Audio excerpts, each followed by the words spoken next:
Évangile de Jésus-Christ selon saint Jean.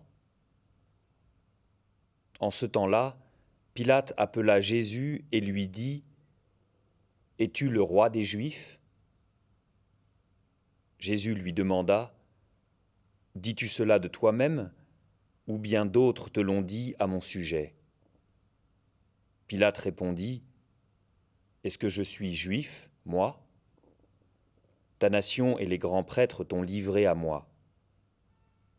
Qu'as-tu donc fait ? » Jésus déclara : « Ma royauté n'est pas de ce monde. Si ma royauté était de ce monde, j'aurais des gardes qui se seraient battus pour que je ne sois pas livré aux Juifs. En fait, ma royauté n'est pas d'ici. »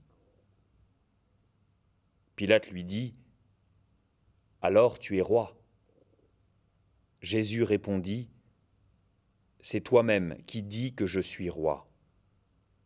Moi, je suis né, je suis venu dans le monde pour ceci, rendre témoignage à la vérité. Quiconque appartient à la vérité, écoute ma voix. »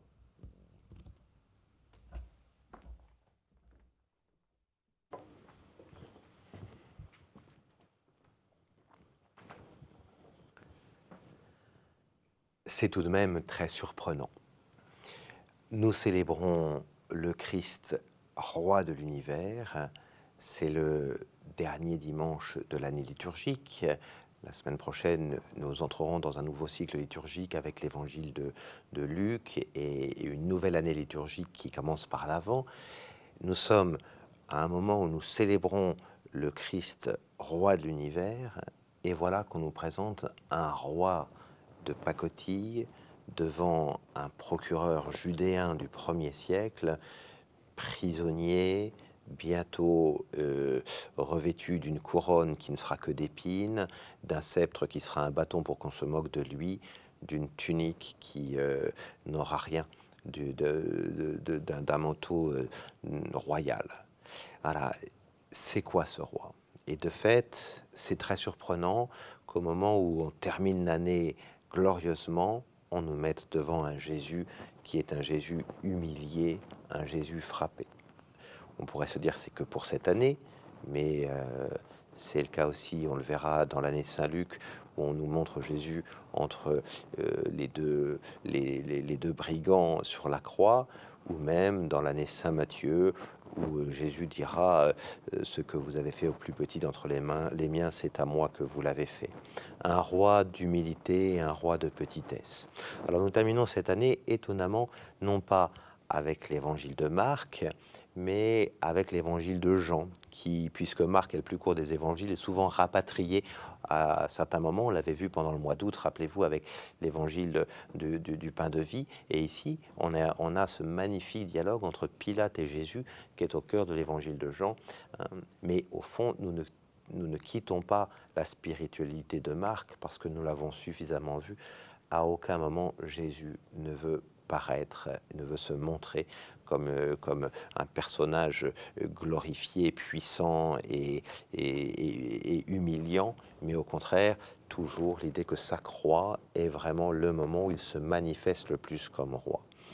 Alors, de fait, ici, nous avons ce dialogue magnifique. Est-ce que tu es roi ? Es-tu le roi des Juifs ? Voilà la question que Pilate se pose.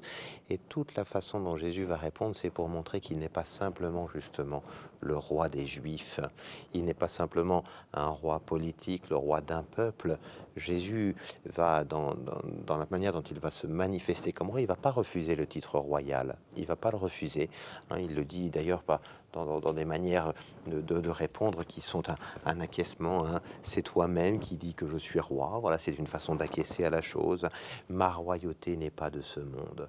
Voilà, c'est vraiment cela qui va être le cœur de l'enseignement de Jésus. Une royauté qui est une royauté assumée, mais qui n'est pas du même type que les royautés de ce monde. Alors, pour ça, il faut réfléchir ensemble sur ce que c'est qu'un roi. Un roi, Jésus nous l'a laissé entendre quand il a parlé, rappelez-vous, aux 12 après l'affaire des fils de Zébédée. Hein, les grands de ce monde dominent en maître, parmi vous, il ne doit pas en être ainsi. La façon qu'a Jésus d'être roi, c'est la vraie royauté, c'est pas une autre royauté, c'est la vraie royauté, c'est d'être au service d'abord de la vérité. Hein. Je suis venu dans le monde pour rendre témoignage à la vérité. C'est un roi qui n'est pas un roi de mensonges, qui n'est pas un roi de manipulation des masses, qui n'est pas un roi de manipulation des opinions. C'est un roi de vérité, ça c'est la première chose. Et puis c'est un roi d'humilité, c'est-à-dire que c'est un roi qui, au fond, n'a jamais été aussi roi que sur la croix. Pourquoi? Parce que quand il est sur la croix, Jésus est le plus bas de tous les hommes. C'est un roi qui vient rejoindre le plus petit de ses sujets. C'est ça un vrai roi. C'est pas un roi qui domine par en haut, c'est un roi qui est accessible au moindre de ses sujets. Et tellement le moindre de ses sujets que même celui qui est mort parmi ses sujets va retrouver la présence de Jésus. Quand Jésus meurt sur la croix, il vient se rendre présent à tous ceux qui sont endormis dans la mort, à tous ceux qui sont éprouvés par la vie, à tous ceux qui sont dans la souffrance. Et c'est un Jésus qui a une royauté qui est universelle, qui rejoint chacun, parce qu'il n'y a pas d'homme trop bas pour Jésus, il n'y a pas d'homme trop bas pour ce roi qui règne de façon universelle, parce qu'il vient rejoindre chacun dans la petitesse de sa vie, ou même dans la mortalité de sa vie. Voilà, c'est vraiment cela que l'Évangile nous dit aujourd'hui. C'est avec ça que nous terminons notre année liturgique, avec, je vous l'ai dit, une pleine cohérence avec l'Évangile de Marc, même si c'était celui de Jean, c'est-à-dire un évangile qui nous aura conduit à considérer Jésus comme cet homme si humble et si puissant en même temps, qui à aucun moment ne veut une religion de puissants, mais qui vient au contraire rejoindre, accueillir chacun de nous dans ce qu'il a de plus brinque-ballant, dans ce qu'il a de plus incohérent, dans ce qu'il a de plus éprouvé. Personne d'entre nous n'est trop bas pour ce Jésus.